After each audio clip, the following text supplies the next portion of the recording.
എനിക്കിങ്ങനൊരു വേദിയിൽ മൈക്കിൽ സംസാരിച്ചിട്ടൊരു ശീലമൊന്നുമില്ല.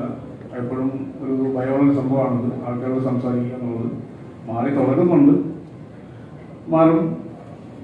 ഇക്കയോട് ആദ്യമേ ഒരു നന്ദി പറയുകയാണ്. ശ്രീലാലേട്ടൻ തിരക്കഥ കഴിച്ചപ്പോൾ അത് ഇക്കയോട് വന്ന് പറയുകയും ഇക്ക തന്ന സ്ക്രിപ്റ്റിനോടും എന്നോടും കാണിച്ച സ്നേഹം എനിക്ക് ഭംഗിയായിട്ട് ചെയ്യാൻ കഴിയുന്നതാണ് എൻ്റെ വിശ്വാസം.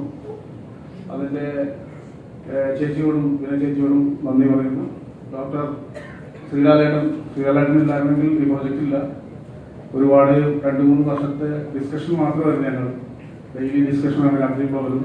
അങ്ങനെ ഫൈനലി വന്ന ഒരു സബ്ജക്റ്റാണ് അത്. ഇക്ക ഇഷ്ടപ്പെടുകയും ഇതിപ്പം ഓഡിയോ ലോഞ്ച് വരെയെത്തി. എല്ലാവരും ഇഷ്ടപ്പെടുന്ന ഒരു കുടുംബചിത്രമായിരിക്കും. വീട്ടിലെ പ്രായമായ അച്ഛനും അമ്മയൊക്കെ ഉള്ള എല്ലാവർക്കും വളരെ ഇഷ്ടപ്പെടുന്ന ഒരു കുഞ്ഞു സിനിമയാണ്. ഒരുപാട് വലിയ കാര്യങ്ങളൊന്നും ഞാൻ ഈ സിനിമയിൽ പറയുന്നില്ല. പ്രായമായ 2 പേരുടെ ഇഷ്ടങ്ങളും അവരുടെ ജീവിതങ്ങളും നമുക്ക് കൺമുന്നിൽ കാണാൻ കഴിയുന്ന ഒരുപാട് പേരെ നമുക്ക് ഓർമ്മിക്കും ഈ സിനിമയിലൂടെ. നന്ദി, നമസ്കാരം.